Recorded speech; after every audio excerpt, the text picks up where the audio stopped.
অনেকে কল করে বলে, হুজুর এত টাকা ইনকাম করি হুজুর, সংসারে কোনো আয় উন্নতি নাই, সংসারে কোনো ডেভেলপ করতে পারতেছি না। এরকম আছে না? আছে। একটি আমলের কথা বলে দেব, ইনশাআল্লাহ আপনার ভাগ্য খুলে যাবে, তার সাথে সাথে আপনার সব মনের আশা পূরণ হবে ইনশাআল্লাহ। পড়েন প্রিয় ভাইরা, আপনাকে আমলটি করতে হবে পরিপূর্ণ বিশ্বাস আর ইখলাসের সাথে। পরিপূর্ণ বিশ্বাস আর ইখলাসের সাথে, ইয়াকিনের সাথে, যে আল্লাহ তাআলা আপনাকে 100% দিবে। আল্লাহ তাআলা আপনাকে কি করবে? 100% দিবে। কারণ সবকিছুর মালিক কে? সবকিছু দিতে পারে কে? আল্লাহর ধনভাণ্ডারে কোনো কমতি আছে? সবাইরে সবকিছু যদি দিয়ে দেয়, আল্লাহর কোনো ধনভাণ্ডারে কমতি হবে? হাদিসে কুদসিতে আল্লাহ তাআলা বলেন, লাউ আন্না আউওয়ালাকুম ওয়া আখিরাকুম ওয়া ইনসাকুম ওয়া জিন্নাকুম, এই পৃথিবীর সব জিন আর ইনসান আমারে যদি বলে যে আল্লাহ আমার এটা লাগবে ওইটা লাগবে, আমার এটা দিয়ে দেন ওইটা দিয়ে দেন, আমি সবাইরে যদি সব দিয়ে দেই, তারপর আমার ধনভাণ্ডারে 1 ইঞ্চিও কমবে না। আল্লাহু আকবার বলেন। এরকম অনেকে বলেন না যে হুজুর এত চাই কিন্তু আমার চাওয়া পাওয়া পূরণ হয় না, কেন আল্লাহ কি আমার ডাক শোনে না নাকি? এরকম আছে না? অনেক সময় বলি না, বলে থাকি। অথবা ব্যক্তিগত জীবনে আপনি এমন এই আমলগুলা কবুল হওয়ার না কারণ হচ্ছে, ব্যক্তিগত জীবনে এমনও হতে পারে আপনি এমন কবিরা গুনাহের সাথে সম্পৃক্ত আছেন, যার কারণে আপনার আমল কি হচ্ছে না? কবুল হচ্ছে না। আপনার আমলগুলা কি হচ্ছে না? কবুল হচ্ছে না।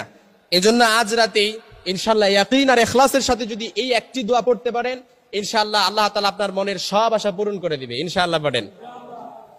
আল্লাহ তাআলার কয়টি নাম আছে? 99টি নাম আছে না? সবাই বলেন, আল্লাহ তাআলার কয়টি নাম আছে? 99টি নাম আছে। বুখারীর বর্ণনা এসেছে, যে ব্যক্তি আল্লাহ তাআলার 99 নাম মুখস্থ করবে, তাকে কখনো জাহান্নামের আগুনও ছুঁতে পারবে না, সে ব্যক্তি জান্নাতি। সুবহানাল্লাহ পড়েন। এজন্য আল্লাহ তাআলার 99 নামের ভেতরে প্রত্যেকটি নামের আলাদা আলাদা বৈশিষ্ট্য রয়েছে, আলাদা আলাদা ফজিলত রয়েছে, আলাদা আলাদা গুণ রয়েছে। তন্মধ্যে একটি নাম রয়েছে, এই একটি নাম যদি আপনি ইয়াকিন আর ইখলাসের সাথে পড়তে পারেন, আজকে রাতেই পড়তে পারেন, ইনশাআল্লাহ সকালবেলা উঠেই দেখবেন আপনার দোয়া কবুল হয়ে গেছে। আলহামদুলিল্লাহ পড়েন। এখন বলে, হুজুর আপনি যে বলতেছেন, এরকম কি কখনো সম্ভব আল্লাহ সকাল সকাল দোয়া কবুল করবে? আপনার ভেতরে এরকম একটা ডাউট আছে না?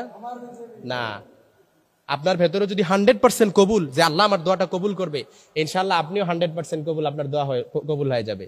অর্থাৎ দোয়া কবুল করার একটা আছে যে আল্লাহ তাআলা দোয়া কবুল করে, আপনি যদি নিশ্চিত থাকেন দোয়া করার সময় যে আপনি নিশ্চিত আল্লাহ আপনার দোয়া কবুল করবে, আল্লাহর কাছেও নিশ্চিত থাকেন যে আপনি দোয়াটা পেয়ে যাবেন ইনশাআল্লাহ। পড়েন।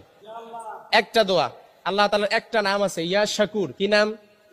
ইয়া শাকুর। আল্লাহ তাআলা 99টা নামের ভেতরে একটা নাম ইয়া শাকুর। সবাই বলেন ইয়া শাকুর। এই নামটা পড়ে যদি, এই নামটার জিকির যদি আপনি করে আল্লাহর কাছে দোয়া করতে পারেন, ইনশাআল্লাহ আল্লাহ তাআলা আপনার দোয়া কবুল করবে ইনশাআল্লাহ। পড়েন।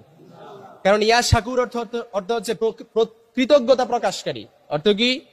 কৃতজ্ঞতা প্রকাশকারী। আপনি যখন আল্লাহর কাছে কৃতজ্ঞতা প্রকাশ করলেন, তখন আল্লাহ তাআলার আরশের আজিমে তখন কম্পন শুরু হয়ে যায়, যে আমার বান্দা আমার কৃতজ্ঞতা প্রকাশ করতেছে।